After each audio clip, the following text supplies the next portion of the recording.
You know, second place at an OTS may not be as good of a clickbait thumbnail than a second or first place list is, but fucking whatever. I got my invite with this deck after, like, I don't know, it's been like 2 years since the last time I got my invite, so I figured it's probably a good time to re-update this list. To be honest, the list hasn't changed much, more or less the game plan changed, more of a playstyle shift than anything else. Changing depending on what I saw at the event itself. So let's just go into the list.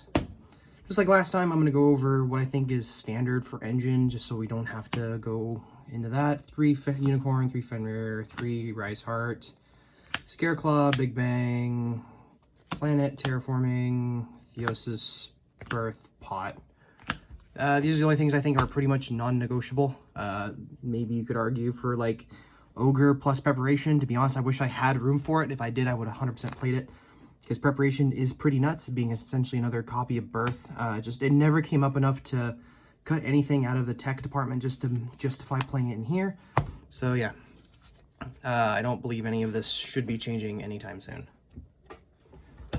Okay, this is where the deck profile actually starts. So, hand traps, 3 Ash, 1 Nibiru. This is a crossout target, and I'm glad I played it because I think I've cross-outed Nibiru 5 or 6 times this week. And it was very relevant, so I'm going to continue to play it. Triple Imperm, the aforementioned crossout, Book of Eclipse, and Tactics. I don't think any of these underperformed. I mean, there was, of course, times when crossout was dead just because it was not a mirror match or my opponent just didn't have it, but just leaving a crossout in hand. And something that did actually come up this last weekend was dealing with a Mirror Jade. I had to go a Rise Heart, summon a Rise Heart, and then do this, banishing the thing and then attaching another material onto a Rise Heart, so that way I could out a face down Mirror Jade that was hit with Book of Eclipse. So that became relevant. So you know, it's not problematic if you draw into multiple of it, and if you just know your hands are super duper safe, and depending on what you might play, even if it's like a mirror match, it will come up. So as for the main deck, 40 cards, pretty standard. Extra deck, 3 Rise Heart, 3 Shangri-Ira. This is probably the most cuttable card, Draco Sack. This is probably going to become the dark, the Red Eyes thing, not Flare Metal. The one that's like a redux of Red Med. This card never came up once. I think I made it like 2 weeks ago, just to deal with something and then have a dude to sit on, but this never survived past a turn, so that never came up. Diablos is broken, Scratch Key banned. 1 Zeus, 1 Big Eye. Everybody always hits a Zeus first, and Big Eye is always the one that survives, so this one, in my opinion, is a lot better, because in the mirror match specifically, this thing can just take your opponent's shit and then just continue combo from there. If your opponent's a brain idiot, then they're going to leave like a Fenrir on the field for you to continue playing. It's pretty good. Flare Metal.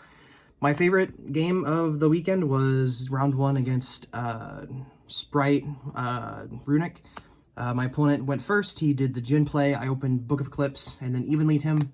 He kept his Jin Buster, or no, excuse me, I even lead him and then Jin Buster into that, and then I ended up just making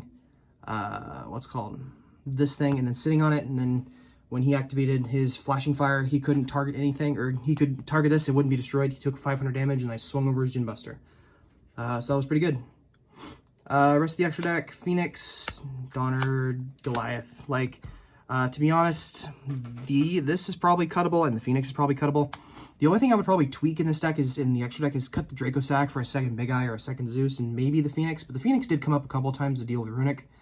And I did want to have an out to things like Tikaboo and Gozen Match. So that did come up.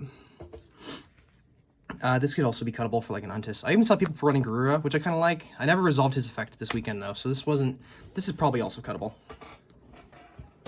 Side deck, 3 copies of Shifter, 3 evenly. I think the last list I had, this was Raigeki's. I ended up cutting them, and to be honest, these are definitely staying in, but I might cut down on other cards to put in Darkhole, because it can deal with the Ibly Lock as well as the the Sprite Loop, and it's okay against Despy though, which is like I would run this over Despy in that matchup specifically. Kaijus. I run these over Lava Golems for 2 reasons. 1, I can run more of them, and 2, they're 7, so if I draw into them, they're relevant. The only time they're dead is against like the mirror match if your opponent's really grinding hard. But in that point, if they have like a birth, that'll get like if they have birth, you're gonna lose anyway. So these were better, and you can draw multiple of these and still be able to combo with them. Pretty sick. They were pretty much a side deck against anything, including Despia. The hardest matchup all weekend was definitely my Despia matchup. It was in the final round against what's called. I got the high roll, and so he decided not to lock me, and then I lost game 1 after a super tough grindy match. What I've learned over that matchup is that the deck can come back from a beatdown really well against this deck, because this deck doesn't have a ton of ways to deal with multiple non-destruction removal. So that might be something I have to tweak for the future. Yeah, Duster, played a Labyrinth. It got me a draw, so it worked.